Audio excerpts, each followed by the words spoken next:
It's go time.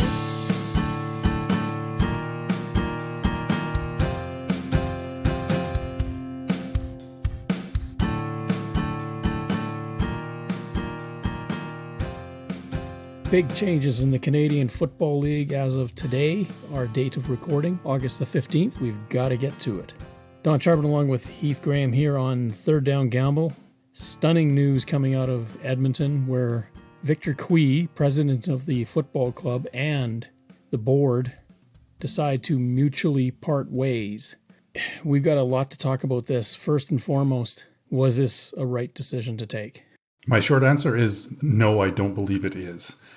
Victor Cui came on board after all of the coaching changes were already made. He did not really get a chance to put his stamp on this organization, in my opinion. One thing that Victor did from the beginning was really promote the organization, promote the culture, promote the fans, promote the experience. And we know the Elks have been struggling attendance-wise this year, but you have to look at the on-field product as the biggest issue with getting fans in the seats and not with what Victor Cui has been doing. The club announced that it was not solely based on on-field production, that there were other factors as well. Unless we're in the boardroom and the locker room, we'll never know the true full stories of what this all entailed, but I believe it's a big mistake for the Elks. It's been an interesting past 5 years for a franchise that was the model that everyone pointed to and said, we've got to be like them, that now they have fallen. An 0-9 record is one thing, but firing the president mid-season is quite another. If you look at the debris field in the last few years, you start with the hiring of Chris Presson in August of 2019. Brock Sunderland had predated him in April of 2017. Jamie Elizondo is their hire in February of 2021. He was replacing, of course, Scott Milinovich, who had signed on but then left for the NFL during the 2020 non-season. All of these people, the three that I named other than Milinovich, were fired on the 22nd of November 2021. Victor Cui is hired on January 25th of 2022. He does not predate the hiring of GM and head coach Chris Jones, who was hired on December 21st of 2021, assistant GM G. Roy Simon on December 28th, 2021, nor any of the coaching staff that was brought on board. In other words, Cui inherited everything. And even in the interview that we had with him, he said he was fine with that. He realized that he was going to have to live with decisions that were taken prior to him, and he was good with that. That is a huge debris field for this board. Now, it's not exactly the same composition. Ian Murray was the president before. Tom Richards is now. They are a volunteer board, but they are the ones who are in charge of that organization from the top. They've had a few missteps in the last few years. One of the key questions that was asked, and it was asked repeatedly at the press conference, are you looking inward at yourself in all of this? They have to look inward at this point. Whether they will truly reflect on it or not remains to be seen, but if Victor Cui is not the guy, then who is? That's my big question. If you're so quick to give up on him when you've committed to the coaching salaries of all these other components, such as Chris Jones, G. Roy Simon in the assistant GM role, handcuffing Victor Cui, he has been on record throughout the season touting his faith in Chris Jones in that role, saying they weren't going to make any decisions throughout the season. We know Jones has a 4-year contract or possibly 4 one-year contracts. Details are a little bit sketchy on that. We'll see what happens in the offseason, but Victor Cui was committed to seeing this through this season. It is unusual for there to be a shakeup at this position in the middle of a season. It's something that often happens in November, December, January when you start to reflect on what happened and you look at the direction you want to go. The Edmonton Elks as an organization are in a bit of trouble. There's no way to sugarcoat it. The on-field product is struggling. They've shown some signs of improvement over the last couple of weeks, but that hasn't translated into wins yet. Fans are frustrated. Does Victor Cui take the hit for that? Victor Cui, we know, is kind of a macro thinker. He built a company from nothing into a $1 billion enterprise. He knows how to run a business. Was there sort of a macro fight going on where he saw that the team had to go one way and the board maybe did not? That's a great point. The governance of a board can really affect how somebody operates in that role, whether it be a director, a president, whatever the title is. The fact of the matter is, with a community-based team, it is a board-run, a board-driven organization. They are ultimately the decision makers. They put a president in place in Victor Cui who they believed would do the job. Where that starts to fall apart and you lose the confidence of that board, again, we don't know exactly where that falls, if it's on field, if it's off field. From a fan's perspective, the engagement I saw from Victor Cui and the positive attitude and the positive vibes he put out there were exactly what is needed in this league and in that city, especially considering they've gone through a name change. We've come through a pandemic. There's been a lot of things to knock them down. Victor Cui, at least publicly, never wavered in the positivity that he exuded. That has got to be his hallmark. He really believed in Edmonton. He really believed in this team.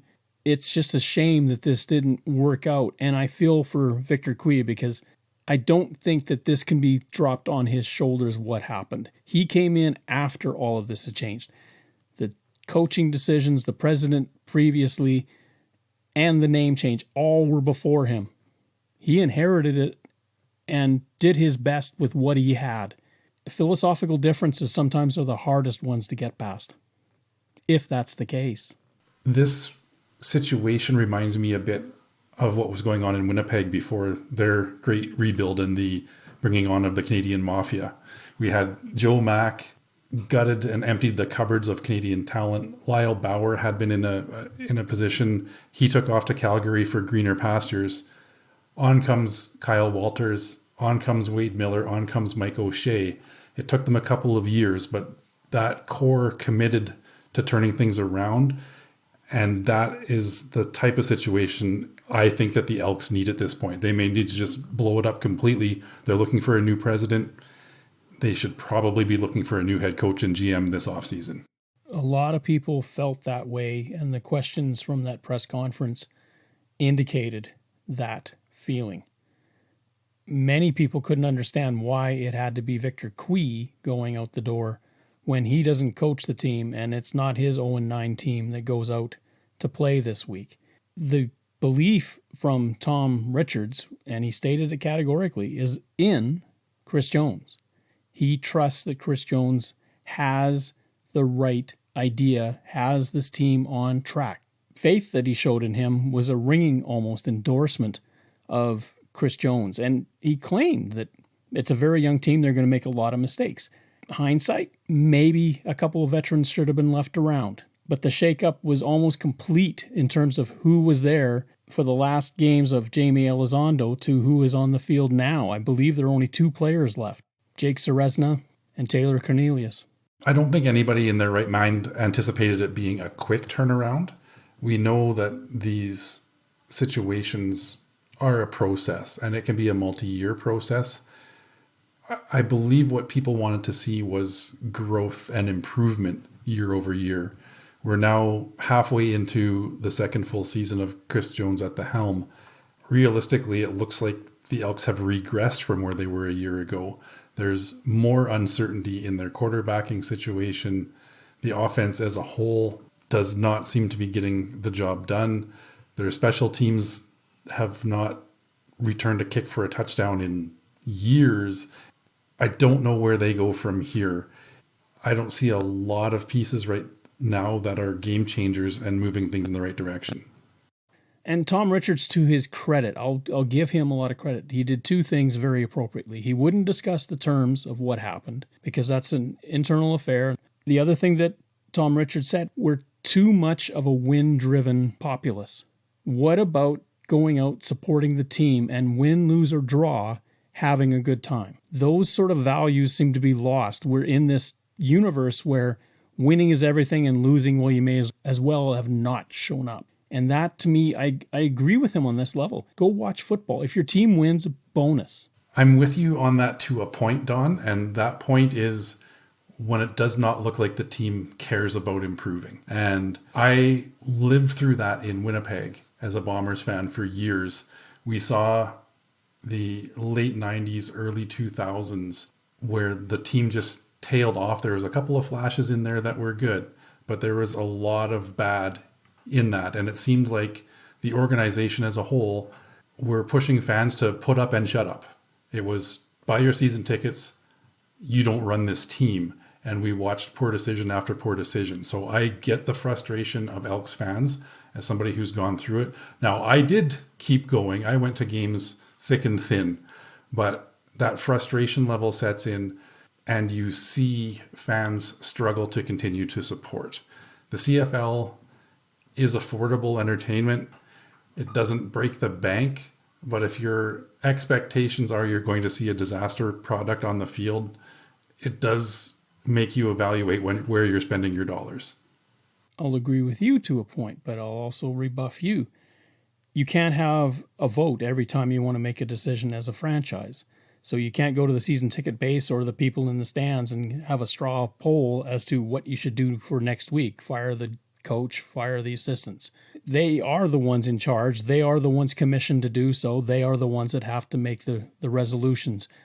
That they stumble and bumble is their problem, not the ticket bases. Those things happen. We know that you need good people with good decision-making skills in charge to make sure that a franchise does well. Look at Ottawa. They went from Grey Cup champion, they went downhill. They're starting to climb back up because good people now are in place, and this is the issue with the Elks. If you believe that Chris Jones is a good person for this position at this time, you're fine with it. But the question for others is, given that he's won 3 games in his tenure this time, overall in his 2 seasons, what do you take from that? We can point back to Saskatchewan where he gutted the franchise. His first year they were horrible. The second year they weren't so. This is what the expectation was, I think, for a lot of people in Edmonton. It hasn't happened. What's different? That is a great question. And what's different right now seems to be player personnel and the cultural fit. It seems, and we'll get into this, I think, as we look into the games from last week as well. But what I see from the Elks is a loss of focus as a team. I feel there's a lack of leadership on field and on the sidelines right now that does not instill confidence in those young players, and it doesn't give them the feeling like they have a chance to win. You see something start to go wrong and it snowballs and spirals out of control. I don't know an easy solution. You can't just go out and sign every veteran free agent out there and toss them in and hope it's going to change things. But you mentioned earlier, there is a need for some of that veteran presence and that continuity. And if you've got 2 players left that started 2.5 years ago, the entire makeup of your team has changed, but not necessarily for the better. If you want to become better, you have to at some point stay the course. You have to let these people mature. As you indicate, you can't keep turning them over every time there's a mistake. You learn through mistakes. CJ Sims, I'm sure, has learned that anytime a ball is near the end zone on a kickoff, he is getting it out of there because of the consequence that he learned. Granted, it cost him a football game, but this is the thing. In this losing streak, the Elks several times have come close to winning. An interception that went for a score twice beat them in this streak. Of course, the single point in Regina beat them in this streak. They are close. Second down. You brought out that the Elks have gone to an 0-9 start, but let's look back to that last game where they went out 22-0 against the Winnipeg Blue Bombers. There are 3 things that I think come from that football game. Number 1 is that Edmonton has not had a lead like that any time during this losing streak. Number two, there was a play in the game that left Zach Collaros out of the game after it. And number three, is there a quarterback in the making in Winnipeg? So let's unpack number one. 22-0, the Bombers come all the way back. No, 22-0 was in the first half. It's not a fourth quarter flub. It's in the first half. So Winnipeg has time to figure out what's going on and try to right the course that they're going forward with. For Edmonton, I kind of look at this as a positive, and you may think, well, what are you, nuts? But just think of it this way. They hadn't had a lead like that. You got to learn to win with a lead like that. Other teams have blown leads like that. Winnipeg, for one, against Ottawa this year. Those things are sometimes the hardest thing to keep, especially when you get out early. Teams that get out to leads usually signify to me that that's a team on the verge. It was really a dream start for the Edmonton Elks. This was the kind of thing that they have wanted to see happen for many weeks and many games now. The opening play resulted in a 65-yard rushing touchdown. I think the Bombers got caught a little bit on that, anticipating Trey Ford was going to be using his legs to make things happen. They were drawn towards him, where he hands the ball off and it goes all the way down the field for a touchdown. So a great play calling to start for the Elks. The next drive, they do string some plays together to score a touchdown. Winnipeg struggled to get the ball moving. And then on the third score for the Elks, Zach Collaros gets knocked out of the game. It's an interception return for a touchdown, putting them up 22-0. A great start. But you have to hang on to that lead. And one thing the Bombers have shown us over the last few seasons is their ability to stay calm when facing adversity. Throwing away the one game against the BC Lions this year, which was a complete dismantling, the Bombers never seem to panic when they are trailing. They have confidence in themselves and in their abilities, and they showed it this week, including having their backup quarterback in, that they just continued to chip away, continued to believe, and then ended up winning by 2 scores. So let's get back to that interception, the 23-yard score by Lucas Purifoy. Zach Collaros is under pressure. He rolls out of it, moves forward, but is stumbling. And as he falls to the ground, he pulls what I would call a Cornelius, and he flips the ball forward. That's where Purifoy happens to be standing, and he goes to score. But on the play, Coney Ely hits Collaros while he's on the ground. That is challenged by Mike O'Shea. Booth reviews, and this is Al Bradbury, who has, I would say, a reputation of letting things be. He says, leave it stand. Agree or disagree? Disagree. Not necessarily a strongly disagree, but you look at, I don't believe Coney Ely had ill intent. I don't believe it was a malicious hit with intent to injure, anything like that. But it was late when you look at the situation and you ask yourself, did the defensive player have a chance to alter his path or the severity of the hit? It certainly looks like Coney Ely had that. We talked about it last week with Adam Bighill's hit on Dane Evans and the ability to soften the blow. There was an opportunity here to soften the blow. Ely, to me, wasn't intending to injure, but he was also not going to avoid contact. And he left his hip and his thigh raking across the head of Collaros while he lay on the ground. That may have been a function of his size. Ultimately, I kind of felt that Ely didn't even have to dive toward him because the guy was already on the ground. Where was he going to go? And that, to me, is where the booth got it wrong. And I had to agree with the commentary from Mike O'Shea at halftime. I thought we were supposed to rule out of the game these types of hits on defenseless players. And this is something you and I talked about last week. Now we've got another quarterback that's out, and the numbers keep swelling as to how many new starters we're having to have in the Canadian Football League. The penalty, if assessed on Ely, doesn't change anything other than the scoring play because Zach Collaros is still hurt. But this is the point that we were trying to get at. I hope that people understood. is that you've got to stop this to begin with. He shouldn't even have the mindset that with Collaros laying there, he can dive on him. I agree. And if you look at the BC Calgary game, Keon Hatcher got hit similarly by Aaron Crawford of the Calgary Stampeders. He's not a quarterback. He wasn't throwing the ball, but he was I thought it was Micah Alway on the ground and reaching for first down yardage when Crawford comes in and hits. It looked very, very similar if you put those two plays side by side. Crawford was flagged for unnecessary roughness on the play. Is that Crawford or Micah Alway? If nothing else, that should have been a similar situation. The point of this is to get people to slow down a little bit when a person's on the ground or defenseless. At what point do we look at this and say, that guy's got to keep his career and feed his family as well? This is this win culture that I'm talking about earlier. You do it at all costs. Well, maybe not. Maybe you could pull back. And I know there's excitement and adrenaline and enthusiasm for what's going on. I understand that people are people and mistakes will happen. Timing could be off. Angle could be off. If you legislate against it, like the Quebec Major Junior Hockey League has legislated against fighting, you're going to see the instances drop.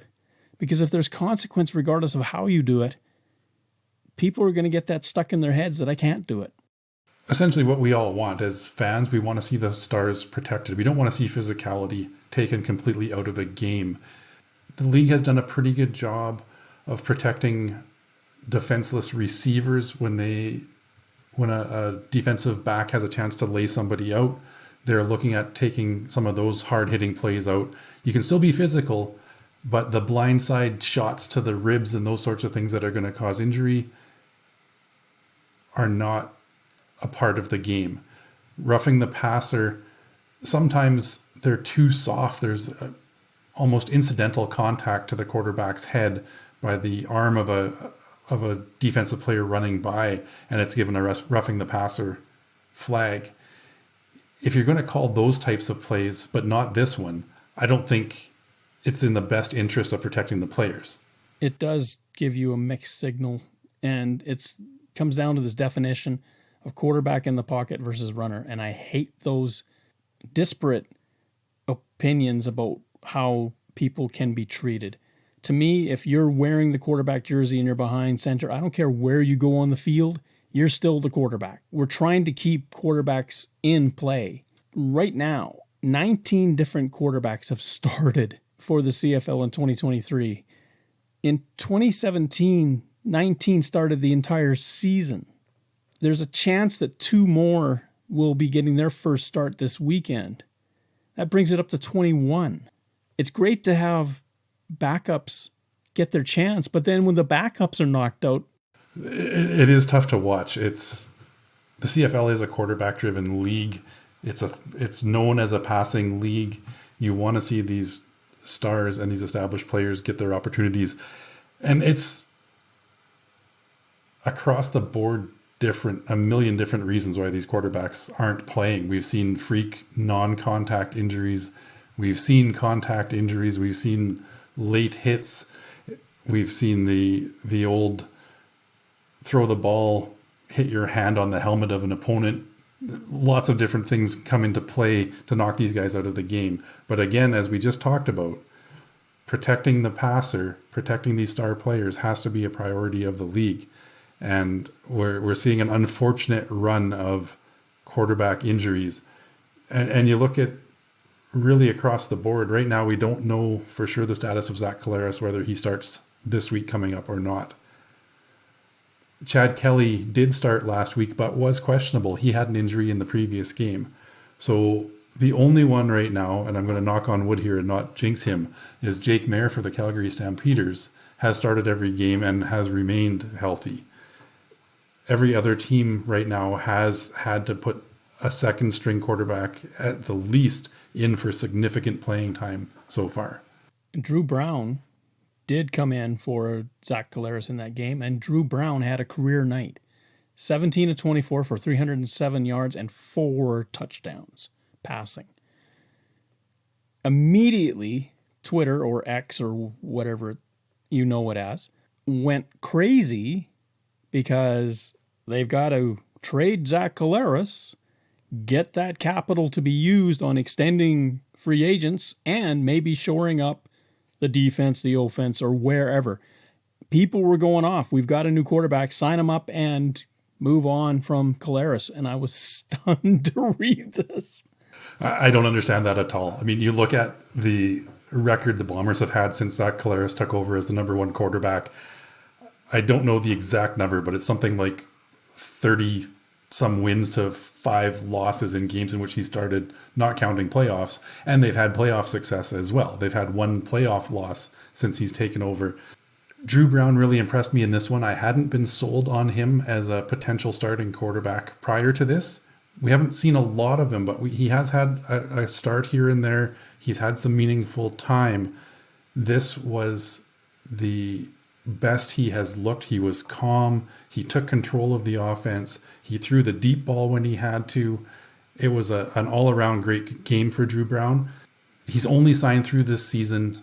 The Bombers do have Zach Collaros on a 3-year contract right now, so it will be a player to watch this offseason to see if there's interest from other teams in Drew Brown as a opportunity for him to fight for a starting job.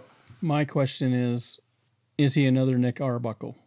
Bo Levi Mitchell goes down, Nick Arbuckle has to come in, plays very well, wins the first game in a comeback fashion against the BC Lions, goes 4-3 overall. People are thinking, well, we can go away from Mitchell and Arbuckle's our man. Well, look at Arbuckle's career since then.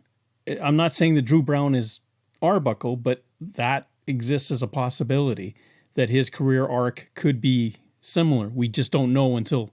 I've often said a game can make you money. A season can make you money, but it doesn't make you a career. You've got to be there for the long haul. And similar to Nick Arbuckle in Calgary, Drew Brown is coming into a very successful and established team. This offense has weapons left, right, and behind him in Brady Oliveira as the running back.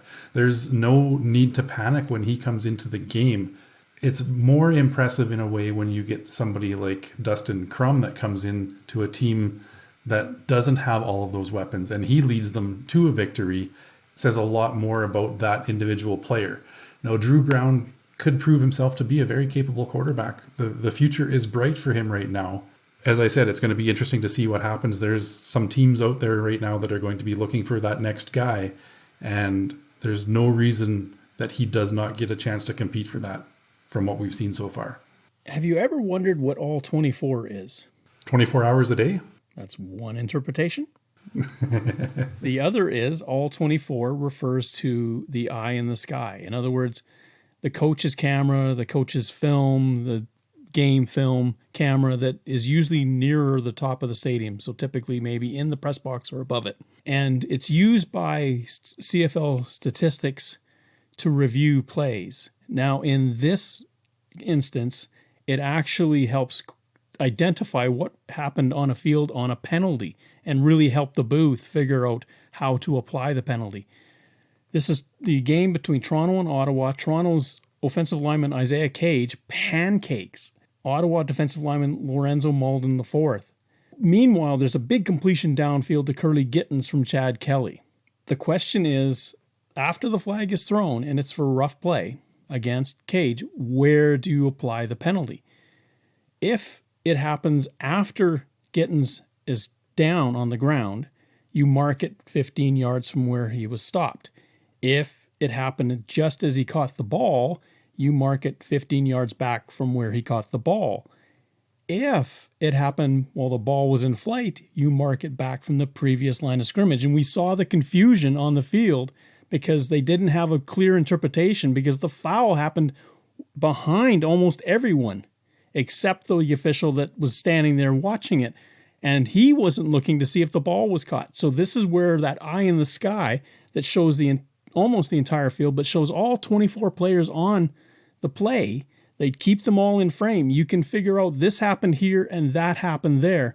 Eventually, Andre Proulx gets the right information and says, no, the Argonauts have to go back from their previous line of scrimmage. Ironically, on the very next play, they throw an interception to Carriel Brooks and he takes it back for a touchdown against them. Makes that what turned out to be a fantastic first half continue. these are the situations where it is great to have that command center, to have that eye in the sky and get these calls right. There was 3 possible outcomes, as you mentioned, in how to interpret this play. So the ability to look at the field as a whole and determine exactly when the infraction occurred in conjunction with where the ball was, what play was happening, is vitally important to get that right. There was a huge variance in the yards. There was going back from the original line of scrimmage was about a 40-yard difference from where the end of the play would have been. So key field position, and very, very important to get that right. What's happened to the Calgary offense? Jake Maier throws one deep ball against the BC Lions all night. Is this Pat Delmonico being too conservative with Maier? Is Maier checking down too readily? We saw him throw 22 of 24, one of the highest percentage of completions in a game, but for 149 in a win against Toronto. Why aren't the Stampeders throwing it down the field? What's going on? It is very conservative play calling, and especially when you've got a receiving core that includes Trey Odoms-Dukes, Mark and Michelle, Reggie Bagleton. They have weapons and the ability to push that ball down the field.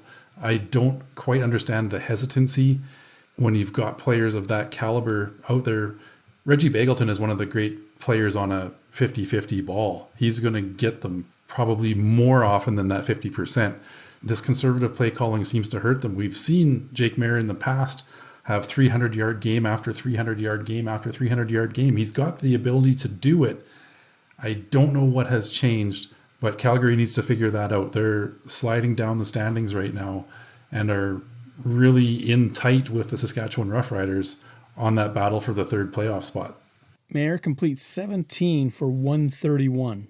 Now, granted, BC Lions defense is one of the strongest, if not the strongest in the league, and they're not going to give up much anyway. But when you're only completing 17 balls for 131 yards, and that's not even 8 yards of completion, that's not doing it. You see the teams that win. Let's look at Vernon Adams Jr., 23 completions for 322. They're more than 10 yards of completion. Chad Kelly against Ottawa, I think he was close to 20 yards of completion in that game. Those are the teams that are winning because they're pushing the ball down the field. I know that's one benchmark that we like to look at in a quarterback, is that yards per completion being over 10 yards. You know who else had 17 completions last week? Drew Brown for Winnipeg.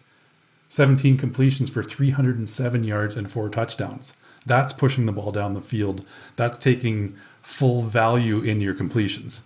Chad Kelly, 21 completions, 417 yards. That's all but 20 yards a pop. That made a great night for Tavares Daniels. 3 touchdowns and nearly 200 yards receiving. He was happy to be out there. That BC Lions defense sure seems to be back to where we expected them to be, and showing the push and the skill that they had shown earlier on this season in shutting down Calgary. Now, whether that was Jake Maier being off or whether the BC Lions defense was really on their game, perhaps a little bit of both, but that's the BC Lions defense that we've seen really start the season off with some record numbers. The Lions twice this year have given up more than 40 points. Other than that, they've been almost unbelievable in how few points they give up. And again, they shut out a team from scoring a touchdown. They are something to behold. This is an amazing defense. 3rd down. Week 11 coming our way, and we look at the opening game of the weekend in Hamilton with the Edmonton Elks in Hamilton to take on the Tiger Cats. Tiger Cats coming off a bye. Last time out, they played the Ottawa Redblacks and defeated them. Now the Ticats have to play the Elks, who they lost to last year in Hamilton, but beat in Edmonton. Ticats are 5.5-point favorites going into this game. What is the impact of Scott Milanovich now that he's the offensive coordinator in Hamilton?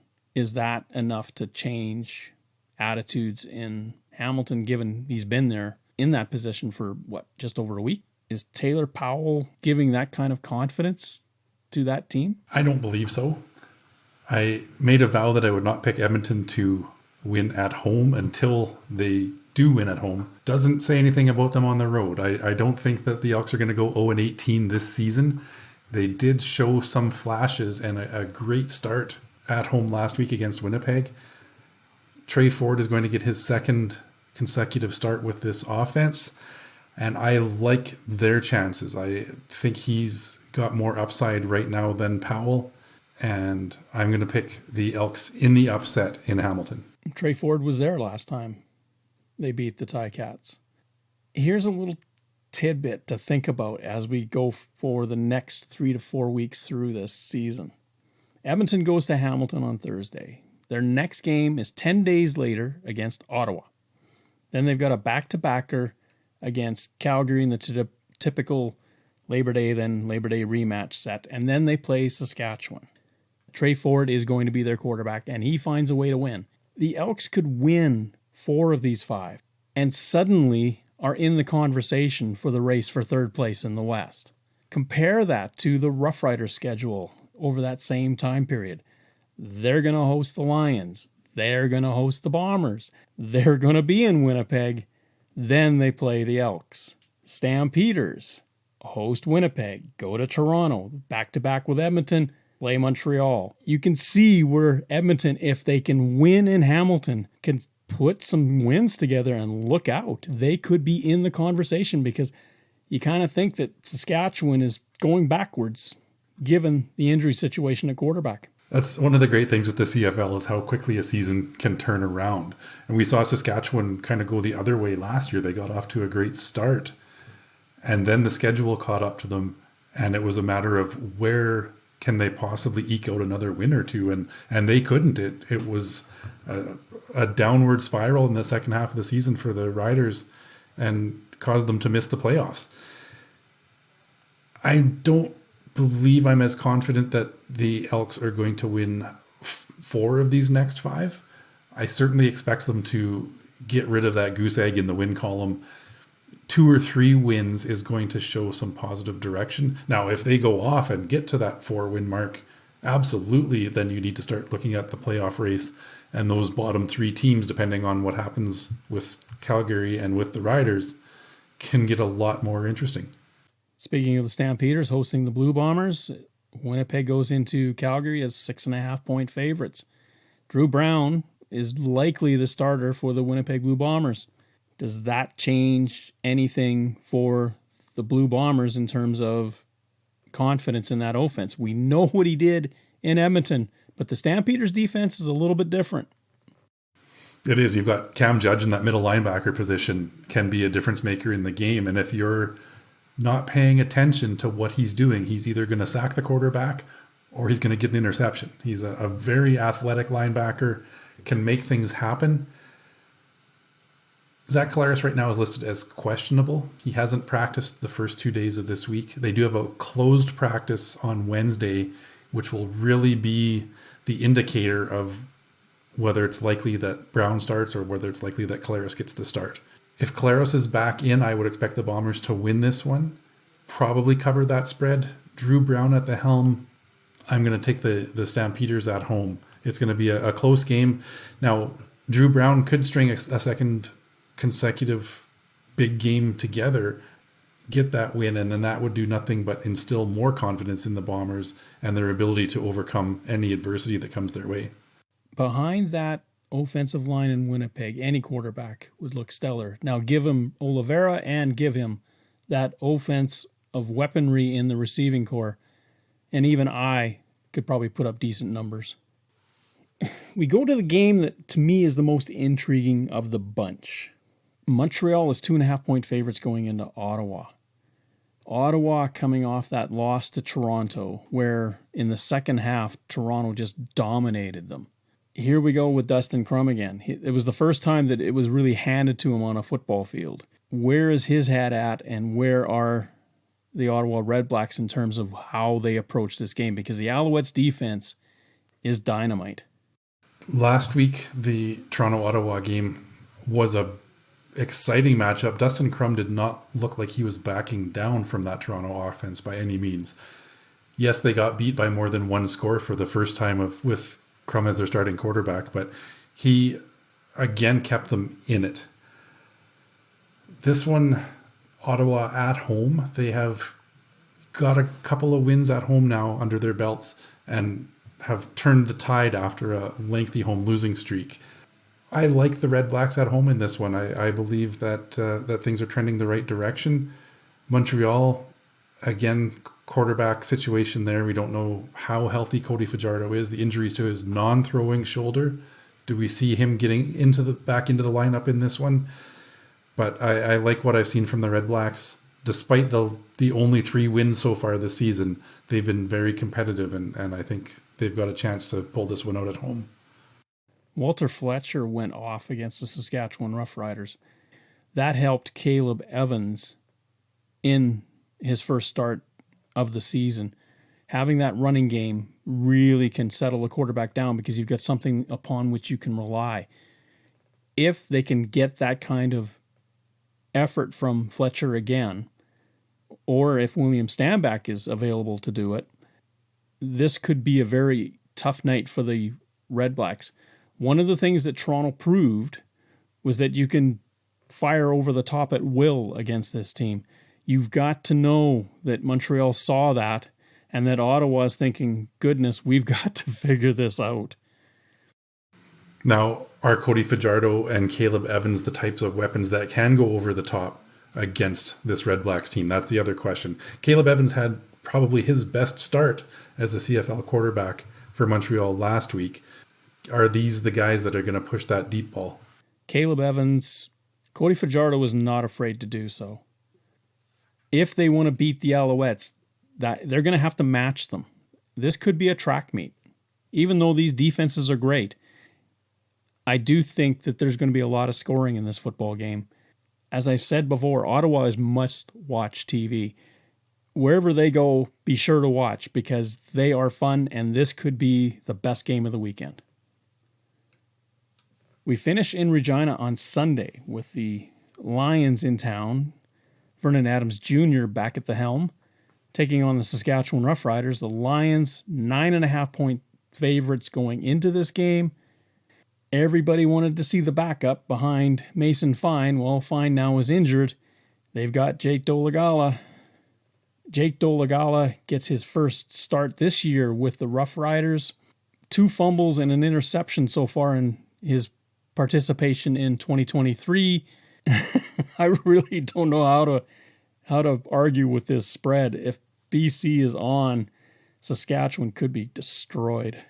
They could be. This one indicates a Lions win to me as well. The Lions have had success at Mosaic over the last couple of seasons with some big wins, and I don't think the quarterbacking situation right now for the Saskatchewan Roughriders is conducive to pulling out the victory against a team of BC's caliber. Now, a team coming in with a 3-5 record or a 3-6 record, you might have a chance to keep it competitive, but going against a 7-2 team in BC that we've seen get back on track, and that defense after the big loss to the Bombers had something to prove, holding Calgary without a touchdown last week. The Lions are likely to shut down the Riders in this one. The only thing that I worry about is at the end of that game against the Stampeders, Vernon Adams Jr. was hobbled just a little bit. If he is knocked out of the game against Saskatchewan and you go back to Dominique Davis, I'm kind of leaning the other way then. I think Saskatchewan, if Dolegala can stay away from the turnover game, the Roughriders have a legitimate chance. It's unfortunate that it takes the starting quarterback to be out of the game to change the odds that way. It's potentially we could see Dom Davis against Antonio Pipkin in the quarterbacks of note in this one. After Pipkin was picked up by the Riders in a trade with the Hamilton Tiger Cats earlier this week. Saskatchewan's defense was their strength for so many weeks, and then Montreal just tore them apart. They're going to be licking their wounds. But wow, how do you go against BC in that defense? I can't see it. The Lions could beat them 10-0 for all.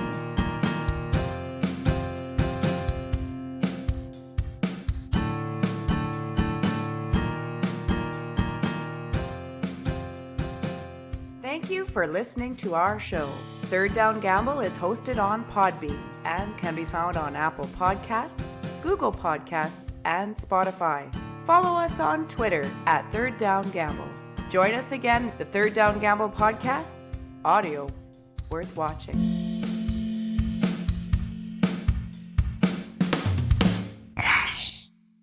Third Down Gamble uses the expert resources provided by Canadian Football League player and game statistics for analytics, game notes, and statistics, and 3downnation.com for news, insight, and in-depth analysis. Please visit cfl.ca and 3downnation.com for the most up-to-date information on the Canadian Football League.